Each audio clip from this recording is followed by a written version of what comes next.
shall overcome. We shall overcome. We shall overcome someday. Called the singer America Could Not Silence, Pete Seeger used music as a catalyst for change. Born in an era where any view but the majority's was silenced, Pete used the power of song to stand up against oppression and to empower others to do the same. Confronted by overwhelming adversity, he stayed true to his moral compass time and time again to show the world what it means to take a stand. His unwavering faith in American ideals and true moral integrity crossed every barrier to better the world for all. This is the Pete Seeger story. Someday.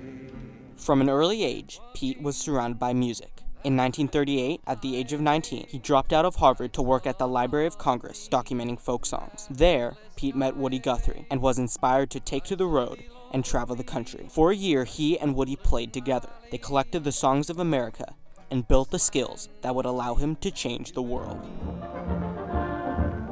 America goes to war. Men of the Army, Navy, and Marines rear battlefronts on 6 continents to save the homes and ideals of free men from Axis domination. It was Pete's experience in World War II that led him to a strong belief in peace and peaceful protest. While he had sung pro-war songs before the draft, when he returned home from the war, Pete sang a different tune. He sang for peace and community. In 1949, Pete stood up for free speech when he rallied behind the renowned performer and communist Paul Robeson at the Peekskill Music Festival, but he paid dearly for this idealistic stance. Encouraged by local police, everyday people stoned the concertgoers as they left the grounds, Pete and his family included. Backseat, my father said, "Oh my God," and he said, "Get down," and my grandfather, who saw the whole thing, just jammed my head to the floor, both of us, and glass just came in all over the place. The Peekskill riots marked the start of an era of conformity that would attempt to silence communist voices. It only encouraged Pete to stand up against fascism and to practice his right to free speech and freedom of expression. I ring good night. I ring good night.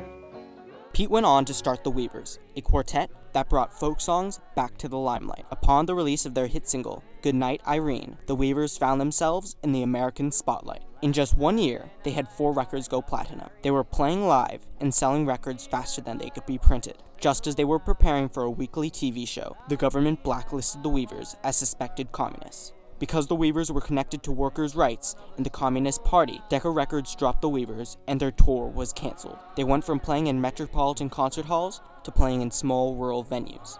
Their livelihoods were stripped away. The band slowly fell apart, and Pete went his own way, determined never to be silenced again. However, in 1955, Pete was subpoenaed by HUAC, the House Committee on Un-American Activities. FBI informer Harvey Matuso falsely testified that he knew Pete Seeger was a communist. While Pete was urged to cite the Fifth, or name names to avoid trial, he viewed that as admitting to wrongdoing. Pete had done nothing wrong, and instead would cite the First Amendment, that he had a right to free speech and a right to free song.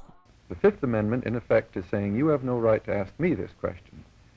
But I wanted to say you have no right to ask any American citizen this question. And I was challenging them on this broader basis. And a year later, the Congress cited me for contempt. That day, Pete Seeger took a stand for free speech against powerful people determined to silence any view but their own. Pete knew the sacrifices that taking a stand meant. He would lose his livelihood, his reputation, and much more. Pete was found guilty of contempt of Congress and sentenced to a year in jail. His songs were pulled off the radio, and he was banned from network television. His career was stymied.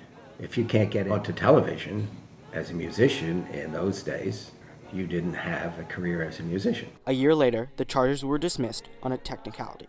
He never served time, but the damage had already been done. Freedom.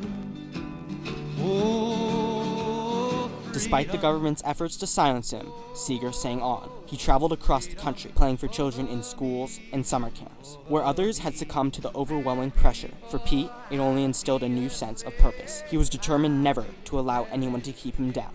And that year, 1963, Pete recorded We Shall Overcome, capturing the heartbeat of the civil rights movement and the soul of American progress. It was at this time that Pete joined the civil rights movement and took his stand against racism in America. In 1965, he and his wife traveled down to Selma, Alabama to march alongside Martin Luther King, who Pete had met years prior working with the NAACP. It was there in Selma that Pete shared "We Shall Overcome" with the marchers, and together for 5 days, they brought the song to life. Even a song like "We Shall Overcome," which Pete adapted from an old slave-era gospel song, people wouldn't have sung that song in the civil rights movement. It wouldn't have been the anthem of Martin Luther King and all those people if Pete hadn't taught it to people and brought it to them. The song had influenced the movement, just as the movement had influenced the song. As Pete left Montgomery, he felt a revitalized sense of hope. It was yet another forward step that Pete took to show the world he would not shy away from what is right. It was back in 1942, I was a member of a good platoon.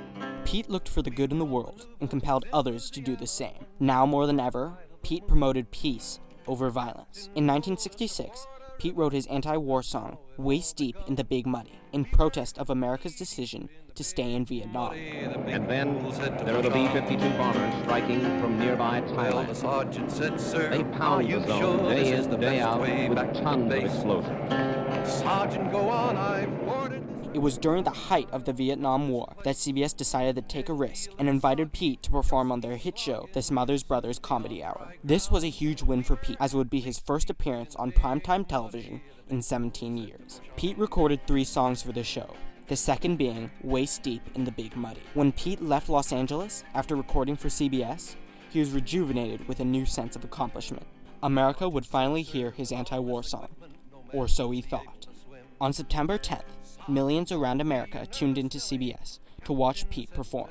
After the end of his first song, the camera cut away to reveal Pete holding a new instrument and began to play the last song he recorded. CBS had silenced Pete's anti-war song. I was destroyed about a year ago. See you later.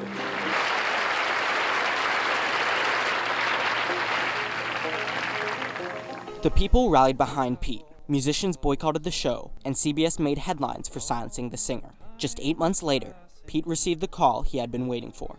CBS wanted him back to perform his anti-war song. Whether because the public's opinion of the war had soured in the recent months, or because CBS could no longer take the bad publicity, it didn't matter to Pete. In 1968, Pete left Hollywood with his head held high. The world tuned in to CBS to watch Pete perform "Waist Deep in the Big Muddy," and just 3 weeks after it aired, President LBJ announced the end of bombardments in North Vietnam. Pete was victorious. Pete never stopped pursuing progress. If he wasn't supporting a cause, he was sailing the Hudson River. From his home he had built in Beacon, New York, Pete overlooked the polluted river. Just a few miles upstream, factories dumped large amounts of pollutants into the river. Infuriated by its condition, Pete took yet another stand, this time for environmental preservation. Sitting on the river, he developed the concept for the Clearwater Sloop, a boat to save the river. Pete wished to build a ship, like the ones that used to cross the Hudson, decades before any factory used it as a garbage dump.